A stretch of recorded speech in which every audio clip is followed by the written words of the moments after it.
In Siltravda, Mavel Esrald reads a letter in her brightly lit office.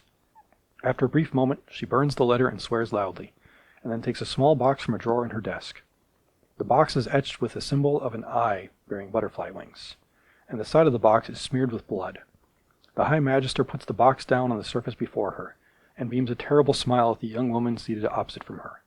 A pair of capital guards flank the young woman, whose recently bandaged eye and bloody nose and split nips tell a story of torture at the hands of her captors. At that same time, in the dark streets of Alpreshtip, a quartet of tabaxi performers find themselves pursued by a dozen men wearing jesters' masks. As they flee, they lose sight of their youngest member. Somewhere else, in a leaky tavern, 3 young adventurers, a suspicious scholar, a mysterious fae, and a widowed information broker stand in the midst of a waking nightmare. At their feet, a form that once belonged to a friend, a mass of unmarked flesh and limbs with no fingers, toes, or features. The widow, Mildred MacGuffin, had seen several of these horrors earlier in the night, and she still could not tell which one belonged to her husband. The only thing that she knows is that some horror has killed Mac MacGuffin, and now it wears his face.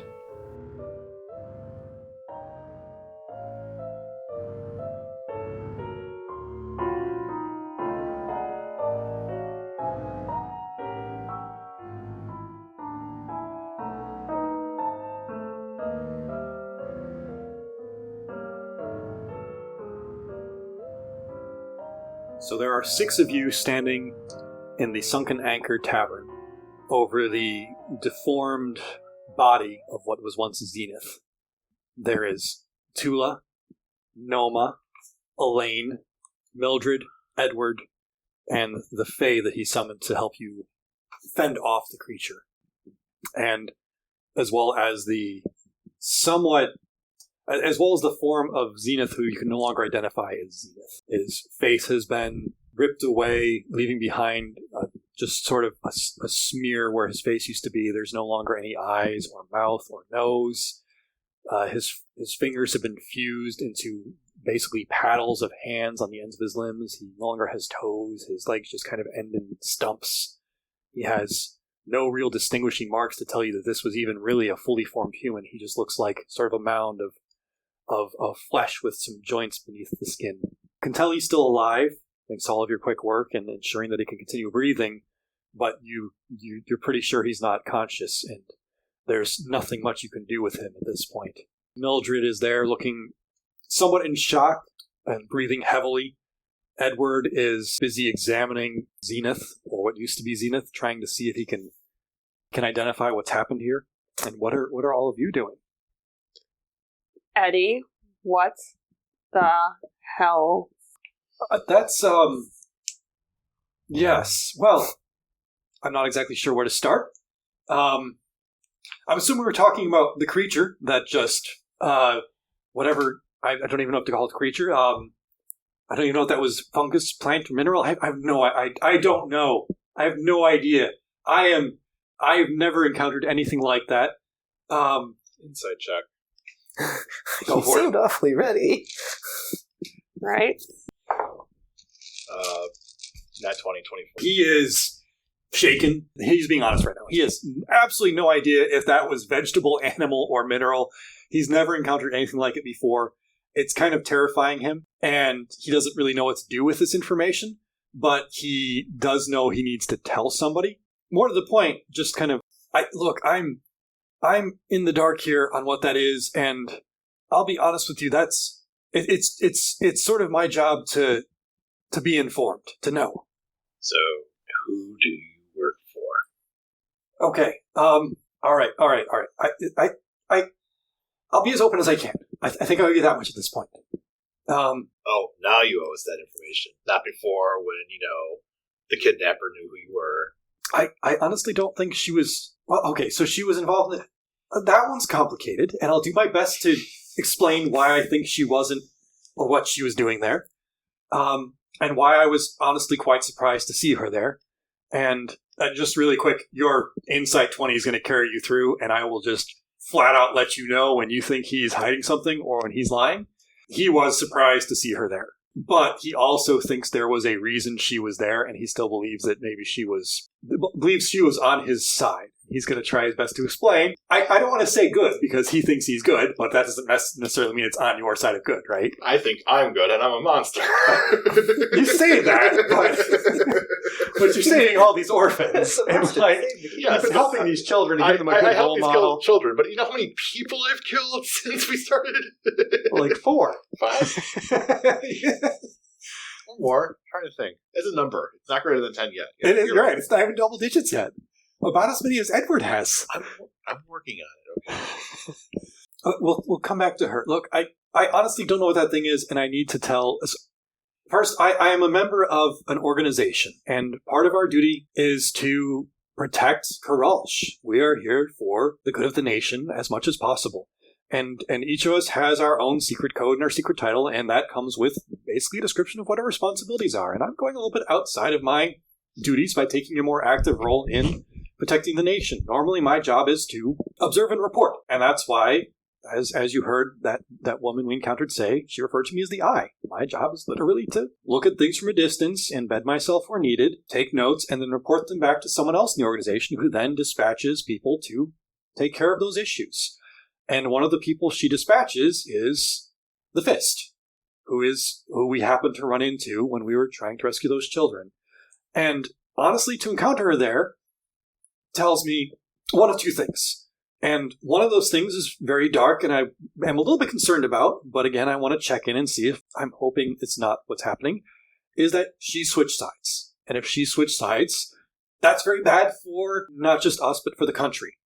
If she hasn't switched sides, I'm guessing she's there as a way to find out who's behind these kidnappings and try to shut it down from the inside. Which maybe she's not going about it the way that I would personally like, but it wouldn't be too far outside of her tactics. And I'm sure she would have done everything in her power to protect those children, or at least make sure there was utilitarian goals in mind of protecting as many children as possible. So your friend is a traitor slaver that you're currently in denial about.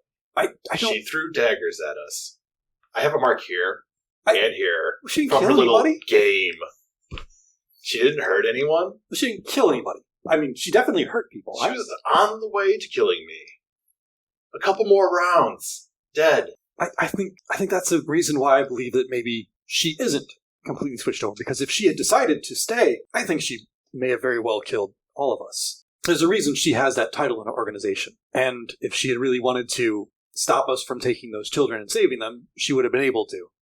And I'm actually somewhat concerned that maybe I have interrupted her operation, and now it's sort of on us to rescue those children. I'm hoping maybe she's finding another end. But how is that fall to us? How? No. Well, no. How does that fall to us? It was her fuck up, her stupid operation that went wrong, which, by the way, kidnapping children as part of your infiltration method is fucked, and you know that. Yes, I do. And you're trying to defend that? No, I'm still going to report it and find out if it was... I mean, couldn't she have went after some, politician? I think she may be doing so. And it involves playing games with children and, taking them across the seas? So I think she may be trying to set up a sting operation, and I believe that taking the children was to try and find out if actually one of the people who rules the nation was involved in this. Well, I see her again. I kill her. I don't care about your fucking organization. You understand that? I understand. Now, if I found out you had anything to do with that, as part of the setup, same principle. No, as I said, this is me taking a role I normally don't take. Normally I report, and someone else assigns tasks, and I don't get involved. I usually hide, or run away, or distract. Probably seen my tactics in the past. I am not typically one to engage in the fighting. I don't like violence. Yes, Chef, we saw that. All that violence you didn't commit just, a few minutes ago. Yeah, where did you learn all that? Where was that before? Well, I have been training for some time to defend myself, but for the most part, I don't want to hurt anyone who is a citizen unless absolutely necessary. That thing, whatever it was, is a clear and present danger to our country. It, whatever it was, needed to be stopped. It has already harmed many people, and I'm very concerned that it has escaped. Well, fortunately, we have more pressing issues. Zenny is out of who knows what's happening to him. Yes, I don't quite know. I believe he's still alive. Are we going to be able to fix this? He's still breathing for now, but that's a temporary solution. But there's nobody left here. I'm mean, we have healers in my village, but that's 2-3 weeks away. Travel. Is he moving at all?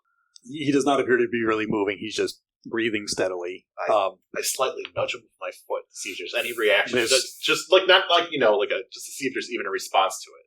There's no reaction, and Edward has been trying to kind of do similar things, but like he can't even figure out where he would begin to take a pulse. He's also not medically trained, but he's looking at this, and I'll be honest with you. I've encountered some of the results of attacks of monsters who dissolve flesh, attacks of monsters who do digest their victims partially, things like that, and this is nothing like I've ever seen before. I don't know what has happened to him. I think what's best for him is perhaps we can try and get him to either keep him here or send him to the capital. I can try and arrange for someone to come here to take a look at him. Send him to the capital. What kind of healing magic do they have at the capital that we can't do here?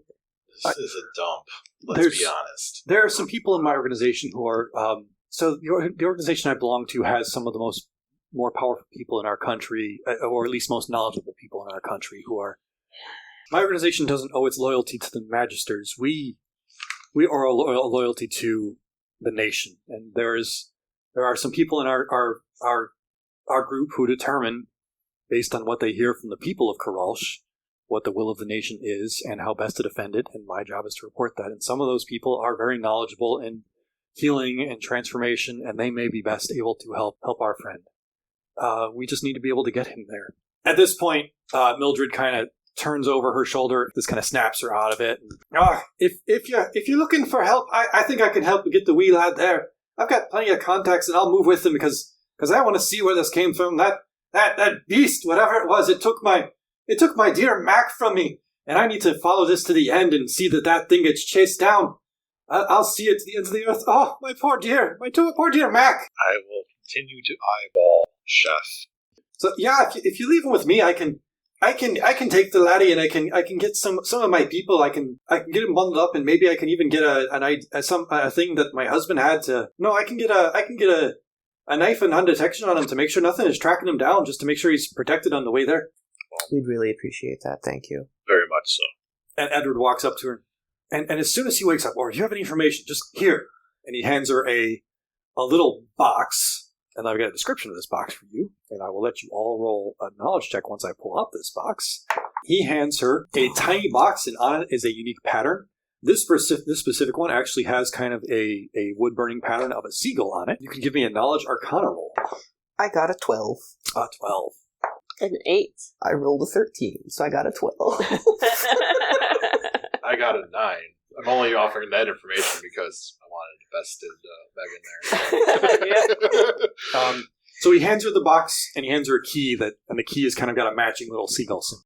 When you need to contact me, just insert the key, unlock it, and tell the message to the box, and it will let me know. And it is still the middle of the night. It's like 3 or 4 a.m. So at some point in the near future, we need to go back to bed so we're not exhausted for our early morning. I mean, we could sleep on the ship. Yeah, you can sleep on the ship. Okay. If you wanted to get the hell out of here, just in case that thing starts showing back up. Or you could sleep in the tavern. I won't be able to go back to sleep after in the basement. Zenith is a blob. Where you hear constant drips. And you're hoping that it doesn't go to I was about to say, Randy's misophonia is off the charts. Sorry. Noma is fine. I don't know, I can try the... No. I can't do that. You're not helping anything there with any amount of squelching noises you're making. I'm trying to make the sounds of dripping water. No, and you had it. You nailed it. It got the... Here's the going. But yes, I assume you would, if you tried to go back to sleep, you would all be... Yeah, no. Because there is that leaky room, and as soon as you heard a rat or something drop into that water, you would think that thing was back. Yeah. I mean, we can go pass out at the dock. There's a warehouse over there that apparently has been set up as a little army base right outside the ship. True. It's very true. They've made renovations. They have fences. I mean, the renovations are spikes. Some stakes pounded into the ground that have had apples on them. And there's like a pillow in a cage where kids have been using nap time. And they did kind of put some traps in front of one of the doors, yes. Mm-hmm. Yeah. Macaulay Culkin-style traps that will absolutely murder some people. Yeah, that's A-okay. You're learning to survive. That kid was a psychopath, as we were learning from another podcast. Yep. I will go to our rooms, Zenith's room, gather up whatever he had left in there, supplies to what? Are you going alone? Well, no. We're all going together, I suppose. Oh, Wait, where are we going? She's just going downstairs to her room to grab things and We're going together with things, yeah. Yeah, I mean, Totally lettering her go alone so we can, go into the dark basement alone after the monster is struck. no, screw that. And then when Tula returns, it'll be, is that really Tula? Elaine, come with me. I'm not going alone. I'm coming. I'm on my way. Anyways, I want to gather up whatever I was holding. I want to gather up Zenith's things and, send them off with his blob. His blob. Don't like that now. Such a nice way of saying that. I'll keep eyeballing Eddie. I'm I haven't freaked out by this. put away my weapons yet. Like, I still have a dagger. I mean, he knows I don't need to have a dagger out. Pat, before we go downstairs. You are eyeballing him, and he kind of just... And next to him is the metal-clad small man who is, you think, glaring at you, but you can't really tell because his face mask doesn't have any eye holes or anything like that. It is just a sheer faceplate that rises up into the 3 twisted metal points. But his head is in your direction. And his hands are on his weapons as well. I'm sorry, what verb did you use? Leering at you? Glaring. Glaring. Chef, Mark 2. There's no Mark 3. I don't know what I did wrong this time, though. I was open and honest with you. It's just... You could have been open and honest when we talked last time. It's a secret organization. I wasn't supposed to be open and honest. Yeah. You don't get to make that call if you're traveling with people who don't know, and then you put them in danger with the information you hide. I didn't know. I don't know if... I didn't know until very recently for sure that none of you are secretly members of the cult of Banzer Hack or some other secret cult. Do you even know the history of my people? No, you... Do you know who I am? Mostly sure about, but there are some members of your tribe in the Banzer Hack cult. They will die too. You do know that some of the Tabaxi actually helped... You do realize that the reason that some of your tribe was able to be captured so easily is because some members of your tribe were helping. News to me. Yeah, yes. I don't really want to go into all that. It was not a very pleasant situation. Needless to say, we did capture them, and we made sure they served justice for their crime, and they're actually most of them are in the Red Keep right now. Well, unless my elders hid it from me, which they shouldn't have after a certain age. They've been pretty open about some of our travesties. It's either the rest of the tribe didn't know either about the betrayal. It would make sense. It wasn't something we were exactly advertising. It was told to some of the elders, definitely, because we weren't able to return them to your tribe. We didn't want them to think that these were people who were part of or taken as slaves and never returned and something had happened. We let them know where they were in case they ever returned. But maybe they didn't want another morale hit to your people. Well, it was mostly not your people, though. It was certainly mostly the work of some of the slavers who set foot on our shore, and certainly some of the Banzer Heck cults, which was part of a game for them to... How many cats can you capture in a bag was the name of the game at the time. And that was when we started to become heavily invested in chasing down that cult. Well, apparently you know more than me. I'm sorry for making assumptions.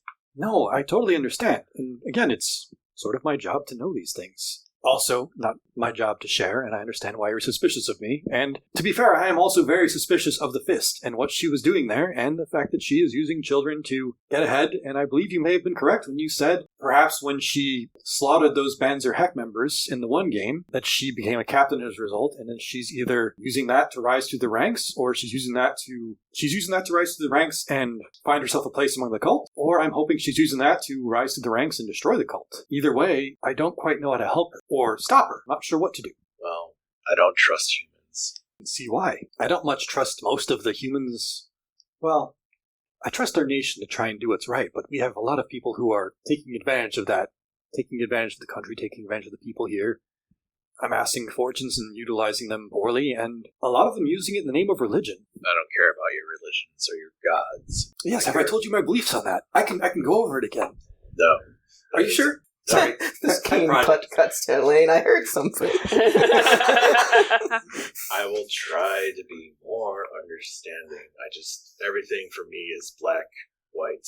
I don't hide what I am. I'm here for one reason. I don't have some secret organization that I answer to. I answer to me. I left my tribe because I want vengeance on those who harmed my tribe. And if my information is wrong, then I'm sorry for being so accusatory. No, I think Banzer Heck would be a good way to focus your anger. That is certainly who helped do the most damage in the kidnappings. Down into the basement with Elaine and Tula. I will sheath my weapons. Okay. He succeeded his diplomacy check. Good work, Edward. He's finally able to... Turning from hostile to unfriendly. Well, I think that's it. Down in the basement with Elaine and Tula. You're able to gather your belongings. Mildred actually comes down with you, and she asks you to point out which are Zenith's things so that you can bring those along and give them to Zenith. All of the brightest colored things. Those were his. He starts grabbing all the brightest colored things. We will also need to take the payment out of Zenith's bag in order to be able to pay for the trip too. Okay.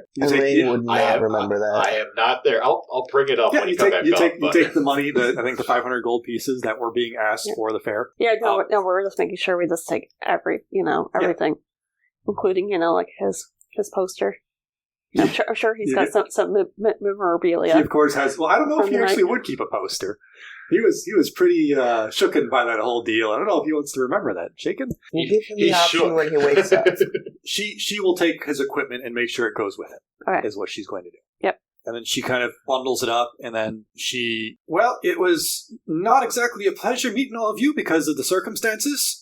Good luck in wherever you go next. I'll bring your friend I'll talk to your friend upstairs and figure out exactly where I'm taking him, and then I'm going to do my own hunt for the beastie, and as soon as I get more information, I will be sure to pass it along. We wish you well, Miss McGuffin. Thank you. Thank you so much. I don't even know what to say. This is so freaky and messed up. Sorry for your loss. Oh, you're upstairs. Oh, she went down. That's right. Yeah, she My bad. Walking away and up the hall. Oh, my poor Mac McGuffin! Oh, what'll I do without you? I'm gonna find the beastie and I'm gonna rip it apart in every face. I'll throw it into the sea! That's what you hear as she's coming up the stairs. It's just her kind of launching into a tirade of vengeance and... I'll rip your insides and make them your outsides and figure out if the inside is black goo, and then I'll set you aflame! Hunt well, man. Hunt well, Miss McGuffin. I give her a dagger. She pockets the dagger, and you kind of hear it clink with a bunch of other things. Yeah. Friendship daggers. Friendship daggers. You guys didn't buy the dagger of friendship. It was offered, remember? Non-magical friendship daggers. Oh, okay. So you gather your things. She comes back a few minutes later with some people. They kind of look like...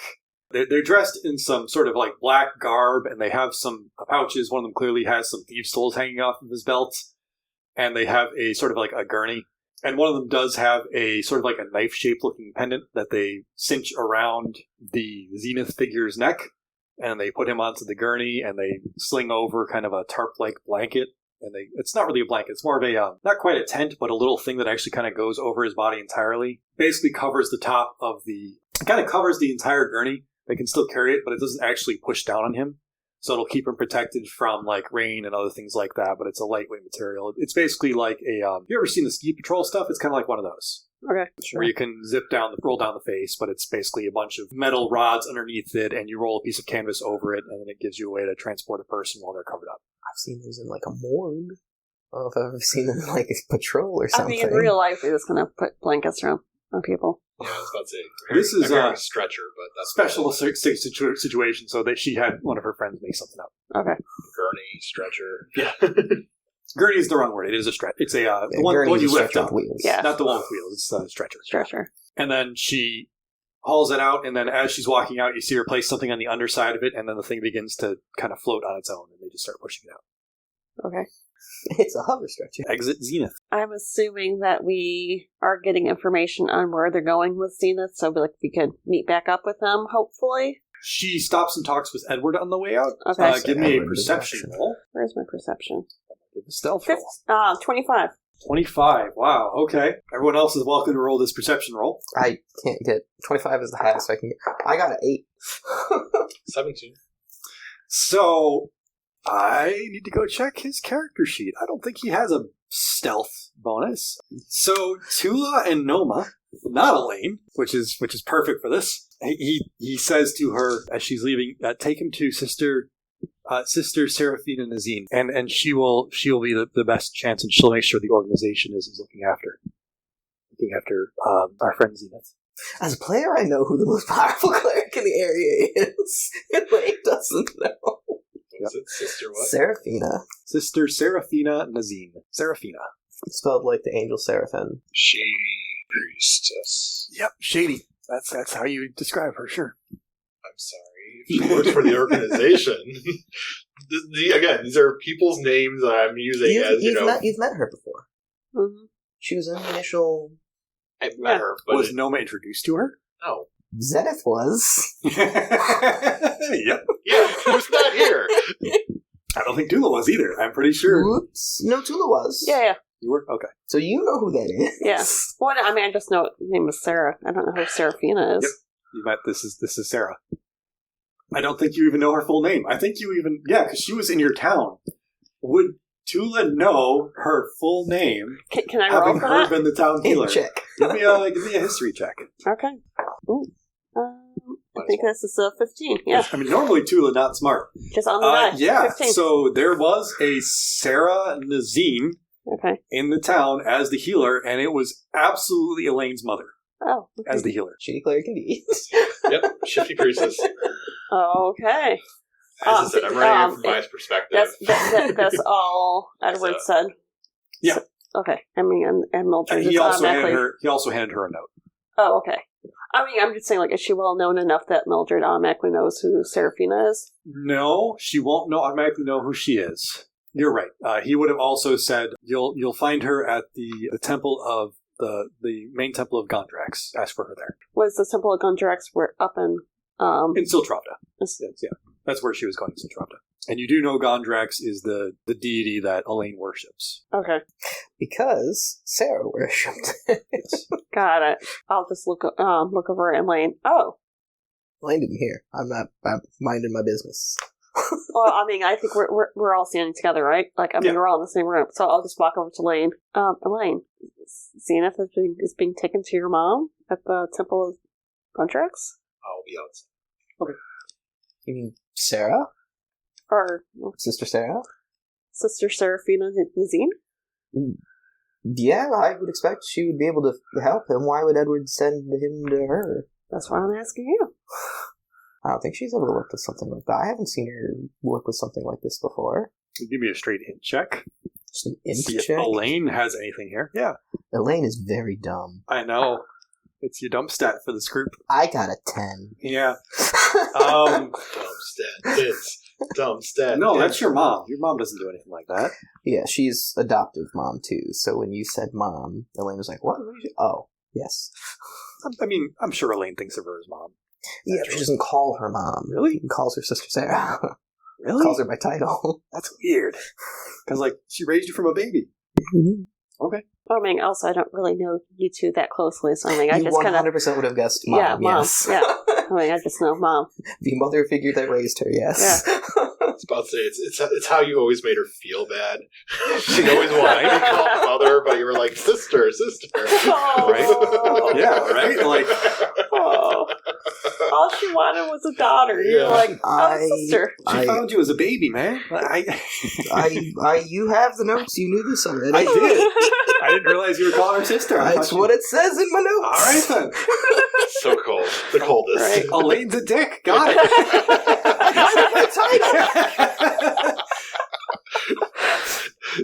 Like even Nobo thinks that's a little extreme. I hope you get Sister Sarah something for Mother's Day at least. Come on. What's the mad Just Holt skip going all here? of them. What do you call your mom? Holt? Your Honor. Oh. All right. So Elaine, you think we could get updates from your mother? I mean, yes, she has the ability to send, like, messages and sending. I don't know exactly which ones she has access to, but that's definitely within her ability. I don't know if she would, though, unless, like, they specifically requested it. Elaine, can you write a note to your mom requesting for updates? Has Miss MacGuffin already left? Yeah. Oh. You can chase after her. Yeah. Case, yeah. I'm just going to request that Elaine, can you write your mom so we can get some updates as soon as they're available? I have writing equipment on me, and I will randomly pull stuff out and start writing on the corner of a table and before dashing out. So, give me a straight D20 roll. So Elaine stops and begins writing a note. Yep. Okay. I rolled a 16. Okay. Oh, perfect. So Elaine hastily writes a note. You'll be able to tell me what's in the note at some point. I will figure that out before next session. We'll send Noma to get the note. Somebody is smart enough to stop Mildred as opposed to stop and write the note and then find Mildred. That was what the D20 roll was. Okay. Why is Noma being tasked for this? Noma's just chilling Because outside. you're fast. I moved at 30 feet of... Okay. Well, You're fast? I can... Okay. So one of you flags down Mildred, and you hand the note to Mildred that you are passing on to your mother, finding out that's where she's going. Yeah. Neat. I mean, I just want to make sure, we don't abandon our teammate, because I just can't process this yet. I'm still... Yeah. This is messed up. It's very messed up. Gets easier the more you lose. That's not reassuring. Okay. No. It doesn't mean it's not still painful. Just saying. You are not making it more reassuring. There. God. It's worse with each passing moment here. I'm sorry. This is just how Noma is. It's perfect. Noma is a child of loss. And it's just we lost one more. It's like, it sucks, but okay. Another one bites the dust. Yeah. And another one. I think ironically, Zedeth was the only party member that actually connected to each other party member. Yeah. Now Captain Diplomacy's gone. Yep. I have diplomacy. Do you? It's okay. Zenith will show back up. Ideally. Zenith will show back up. Well, if that Zenith shows back up, I'm going to get to use some of my attack spells for the first time. Inflict wounds.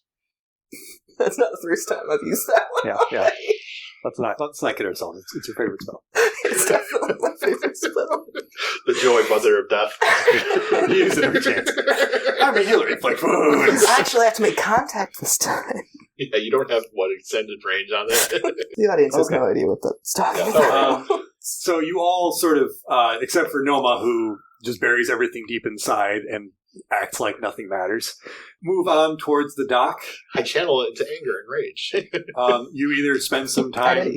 You spend some time taking the rest of your rest at the warehouse and hoping that the crashing of the waves is not the sound of the creature sloughing its way up into the warehouse, because you do hear some receding waves. So you don't sleep well, but I'm not going to punish you with exhaustion just yet. So you're able to finish your rest and finish your long rest. Well, if anything, we can get a short rest, at the warehouse while we wait, right? No, you're able to finish your long rest. Yeah, okay. You're able to finish your long rest. So you step out in the morning, and the Chasm's Oath and the crew of the Chasm are making ready to cast off. You see the one of the crewmates, the one woman who's often wearing that very kind of heavy garb, the overcoat and the tricorn hat, and you can barely see any piece of her skin, sort of standing on the dock, waiting for you, kind of looking out, while the rest of them, Arbrin, Chasm, and Kivar, are on deck, checking the rigging, checking the sails, making the ship ready. I wave as soon as we come in view. She raises her arm, and at first you kind of see sleeve, and after a moment the sleeve kind of waves off, and you see her powder blue skin kind of show up, and she kind of gives you a short, cute wave, and her hand kind of buries back into her sleeve. May we board, Captain? I'm not the captain.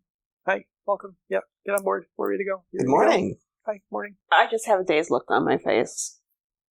We guide onto the boats. Yeah, we are. It's okay. We already, yeah, we know. He said he wasn't coming. Yeah, he gave the autograph already, though, so. Wait, what?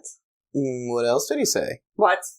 He came by, he gave an autograph. He said he had to go do another show in the West, and he said we parted ways, not friendly terms, and that you probably were mad at him for something. When was this? Well, about an hour ago. I guess we are mad at him. Are you okay? What? Why wouldn't I be okay? Well, there was something that took its appearance maybe 2 or 3 hours ago. You mean like a doppelganger? Kind of. Oh. Insight check. Yeah, definitely. Excellent. Seeds of paranoia. 23. 15. Anyways, 20. Wow, okay. 23. It's the insight party, apparently. She's a little bit concerned that apparently somebody is walking around with Zenith's face and was fooled her so easily. She does not appear to be a fake herself, but you can't really see her face. You kind of just hear her voice, and you really haven't interacted with her that much before, but... I was about to say, I don't think we've ever seen her face. You have. You danced with her. The characters would not necessarily have made that connection because we hadn't seen her before. You are correct, yes. You haven't seen her out of this outfit, yes. I know, we've seen her before. You are correct, yes. She also didn't speak like this when you last saw her. Yes. So, okay. Well, it's weird that he showed up and decided to be like, well, I guess maybe keeping his story straight. Okay, so what happens to the real one? Is he coming? He is No, currently... he's getting help. Oh, sorry. So the autograph is no good? Should I tell the captain? I wouldn't tell the captain. But don't need to make a big deal out of it. I would not tell the captain. Oh my god. I mean, I guess we can look at it and see if it matches. I'm sure it does.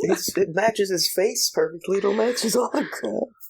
I mean, it could be very rare and valuable in like the next couple Even of if years. it didn't, no one else in this town has something he's autographed, so it's authentic as far as they care. You all have some stuff he's autographed for sure. No one else in town. Other people and stuff have Townie's autographed. Yeah, probably. He did signings for like merch and stuff like that. Right, so And now more people have stuff that he's autographed. great. He's growing. Your call. I board the ship. If I'm allowed to board the ship, I will board the ship. No, she already invited you aboard the ship. Yeah, it's kind of shit. Tell everyone good morning when we get into earshot. I go find a cot.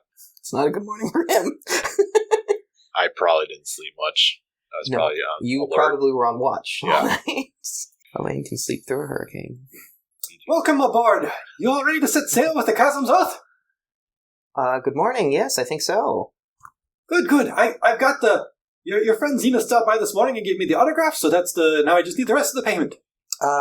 We heard that. Was I carrying? Were you carrying it? One of us had it. Yeah, one of us has it. Whichever of us has it, pulls it out. You better have it. Whichever, we both look at our bags, and whoever has it gives it over. You know there's a disapproving stare somewhere coming from You're you. asleep on a cot. I know. So at this point, Edward is here, but the creature he summoned has since vanished, returned to that portal. It opened back up and he stepped back through it. And it vanished, while we were going to bed, it lasted till the end of the long rest? It lasted an hour. Okay. I look at Edward with kind of gesturing my hands like, what? Did you not want me to come with you still?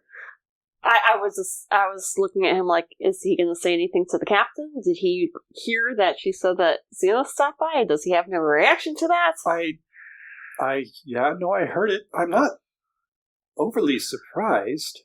Should we be worrying about this? Oh, we should be utterly terrified. Can you not see the expression of my face? His face expression has not changed in the slightest. Yeah. You look fantastic. Tula still just has a dazed. She's just going to have a dazed look on her face. Whatever the thing is, it's best chance of entrapping more people and continuing on if it behaves like doppelgangers normally do, which it's not, is to take on those lives and to try and make other people believe that it's continued as normal. And honestly, Zenith is sort of a big win for it. If it can continue on that career, it will have access to a lot of people. So we should probably spread word that Zenith is not Zenith, while also trying not to look completely insane, and hopefully getting more people to believe us than believe the imposter. I don't think that's going to be a possibility, especially if the story going right now is that we left on unfriendly terms. We're just trying to besmirch his name.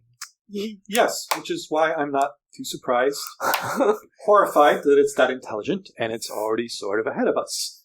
A little bit surprised that it didn't come back and try and murder us. Maybe it can't find us, or maybe it's not interested in us, honestly.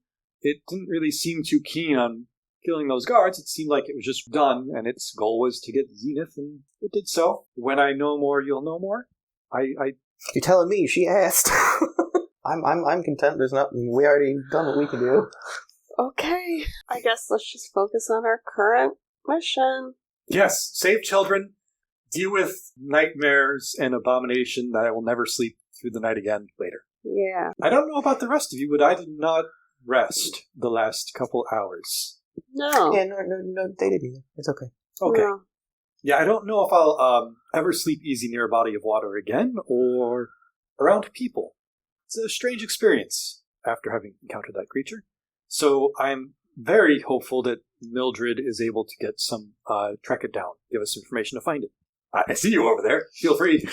Yeah, no. It's going to be a creature like that will not be an easy hunt.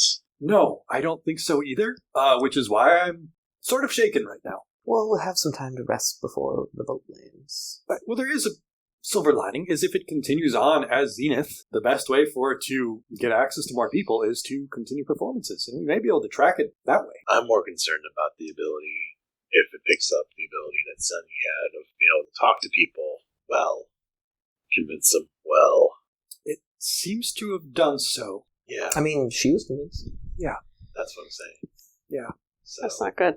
It seems to be taking on the abilities and everything of those it steals from, very much unlike doppelgangers, which just mimic to the best of their own abilities. so we're going to have to kill Zenith. Yes! We will have to kill the creature that is now very much Zenith, as well as Mac MacGuffin and whatever that poor fellow's name was, and the strange, creepy gnome. I was going to make a joke about Thunderwave, and I'm not going to do that. Okay. Thunderwave may work. I'm not sure what this Oh no, creature is that's all weak to. Zeniths did. It was, yes. He absolutely, he totally would have used Thunderwave as like his first thing in that fight, yeah. So you all board the ship. The ship sets sail. Is there anything else you want to talk about with the crew before it gets moved on? Nothing relevant to the situation that we just had. But Elaine is excited about being on a ship. She's never been on a ship before. Elaine doesn't have any comment on what we just encountered per se, but she is very excited about being on a ship, and she wants to learn about how, like, the rigging and the sails. And... So you're like kind of curious about the ship, and Arbin is immediately flying up to Noma and going, "Hi, your tail is pretty. I'm Arbin. What's your name?" No, Ma. "Wow, can I pet your tail?" No. And then she goes over and she flies over to Elaine. "Hi, my name is Arbin. You have a pretty dress. Hi! You've got pockets." And then she begins to put her hands in her pockets. You did this last time. Like, grab her by the back of her jacket. Well, you did this last time we met, too. I did? It's not nice to stick your hands in other people's clothing, no. Well, it's not nice that you have pockets that I can't put my hands in. My pockets. Why would your hands go in them? Because that's what pockets are for. No, my pockets are for my hands. But my hands can go in pockets too. In your pockets. Why can't they go in your pockets? Because that's not what my pockets are for. Why not? You could get your own pockets. But I don't have pockets on my dresses. We could get you some pockets for your dress. You're going to get pockets for my dress? Sure. Do you have one with you right now? A dress? I take out a sewing kit. Sure. Hang on a second. She flies down and she comes back with a dress that is clearly not for her. In fact, you recognize it as the dress that Kiva was wearing at the party the other day. Uh-huh. And you want me to put your pockets in this dress? Yes, put pockets on this dress. Then I can put my hands in these pockets. What about a dress that you would wear? I can wear this dress. Can I see? She puts it on and it kind of it's hanging from her arms slightly. Like she's got it draped down on her body and her arms are sort of out through the head hole and she's kind of holding it up by the shoulders with her hands.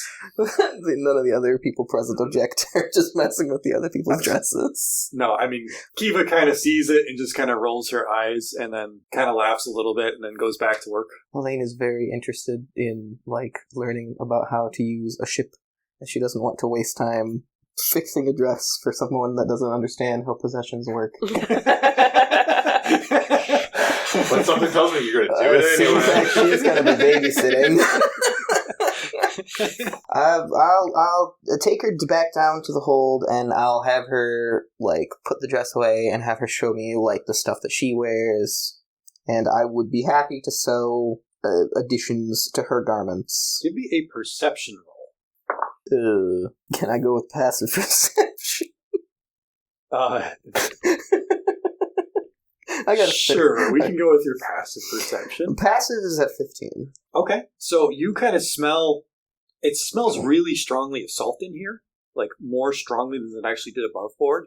and sort of meat. And it's not quite like you'd expect there to be, meat, salted meats in the hold, obviously. Mm-hmm. But it smells a little bit off. Like it smells like there's something going on here, and you kind of hear the sounds of like skittering. There might be kind of like a rodent infestation, but it seems like the ship was pretty tidy. And does Auburn notice the scent?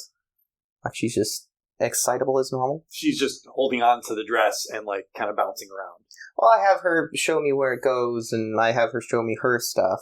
Show her what goes. Where the dress goes. Like, where'd you find it? Oh, I found this in the captain's chambers. Why'd you take me to the hold? Because you took me to the hold. You said you'd go down to the hold. I'd go down to her... You kind of just went down into the hold. I also led with I don't know how ships work, and I would like to. You just kind of led the way. I wanted to go to her room. I was going to ask, sorry, how many levels are to the ship? Is it? This is not a big ship. So there's basically a crew quarters, like a crew cabin. There's a hold, and then there is sort of like a section of the crew cabin is basically made for passengers and the crew, and then there's the captain's quarters, and then there's a hold, and then there's the deck. There's really not much else. There's a small galley that's kind of between the captain's quarters and the crew quarters, and there's pretty much nothing else. I went to the one room that wasn't where I was trying to go. You were trying to go to the crew's quarters, not the hold. Got it. So, great. Because Noma would be in the hold practicing knife throwing. Hi, Noma. Noma's down there too? Bye, Well, Noma. Noma, like I'm thinking about like throwing, like how we have like there's a pillar. Okay. So wooden pillar, just knife throwing, practicing. Sons will be watching, and I'm trying to have him to retrieve said. Is Elaine staying up top? I mean, Tula? Tula. Sorry.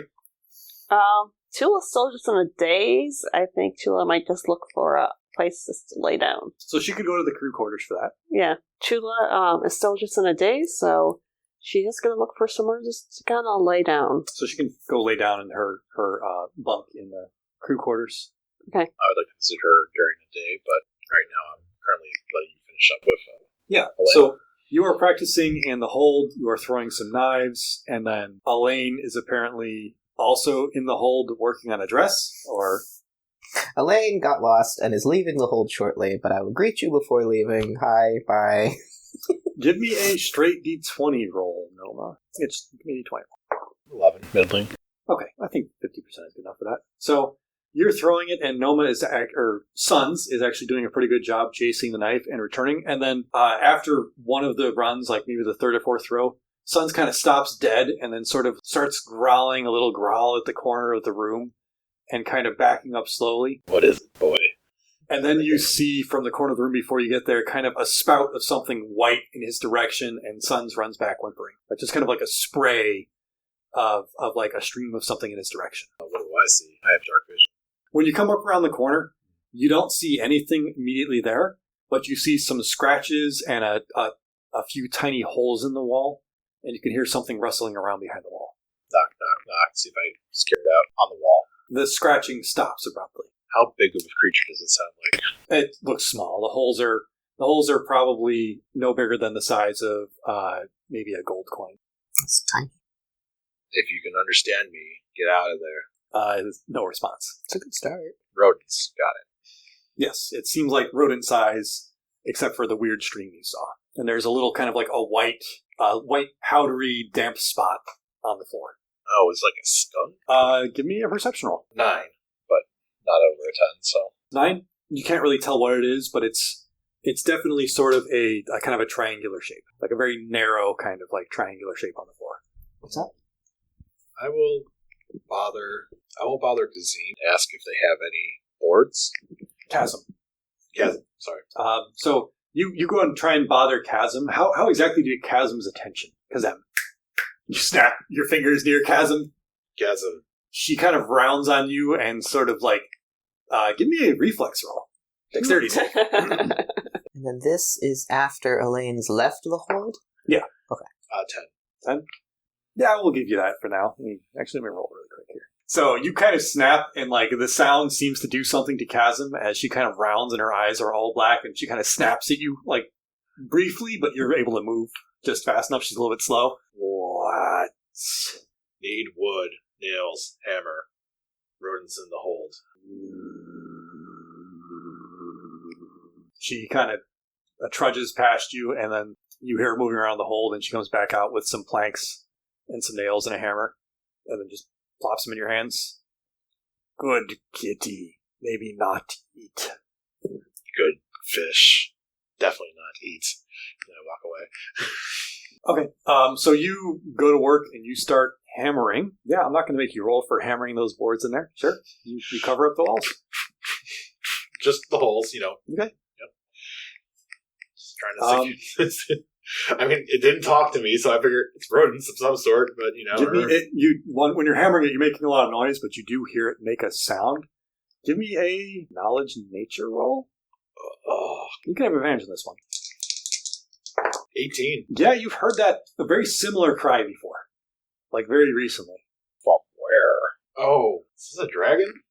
Or a puppy? It sounds very much like a dragon. Dragonfly. Dragonfly. Well, dragon. It sounds like one of the dragonflies. They sound like really tiny dragons. I gotta catch them all. You're asleep. Yeah, you are, in fact, asleep. I mean, I don't know if I was asleep. I'm just at least So, laying in this bed. is no one just seeing these are pests. I mean, they didn't respond, but I mean, they're bugs. So not a rodent, still a pest. Yes. can I try to, make noise behind it to coerce it out? Give me a survival roll.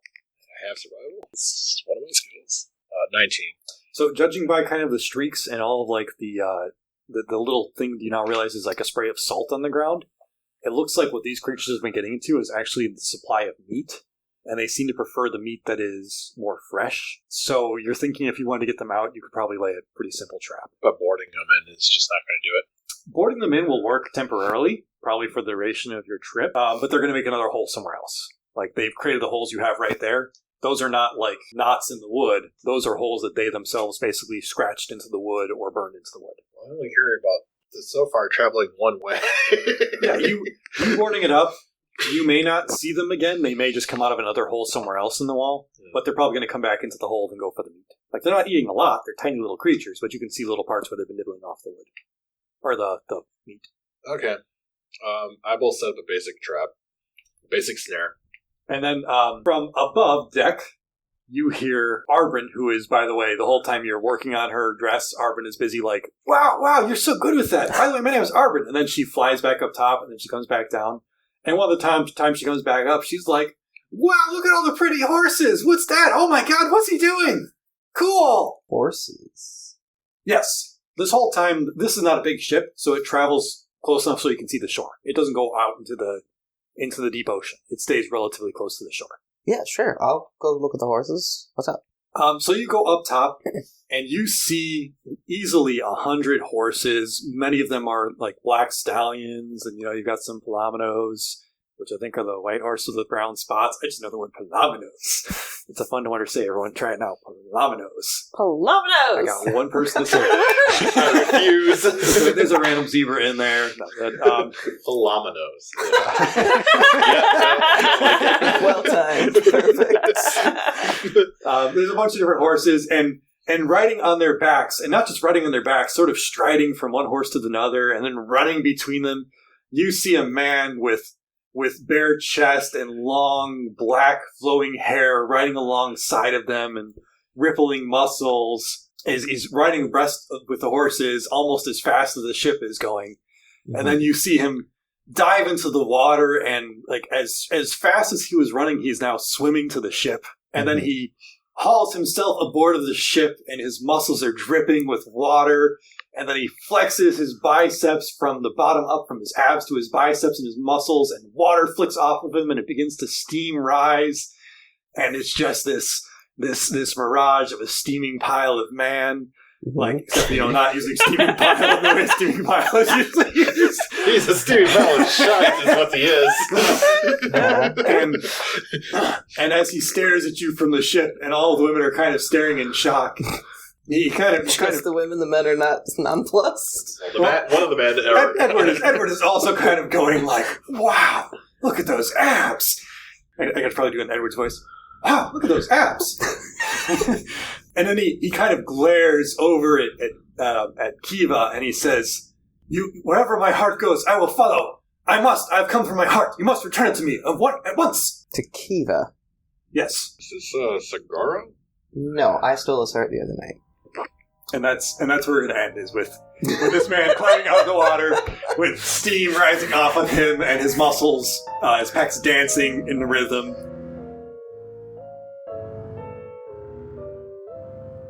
That's it for today's episode. We had a blast recording it and playing. We hope you had a lot of fun listening to it.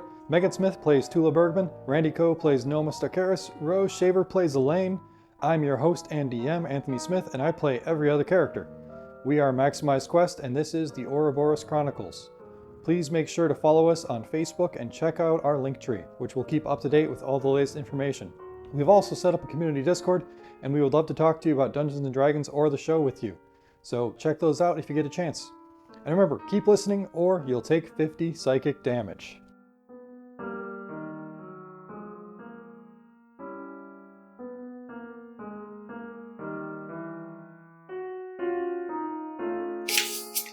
Yep, totally heard that. Yep, we're waiting. Immediately after we unpause. Taking a drink. Sorry. I thought we were still paused. Leave that in. We're gonna unpause too. Shame. Shame. This episode is brought to you by the crisp taste of... We didn't get paid for that one. Yeah.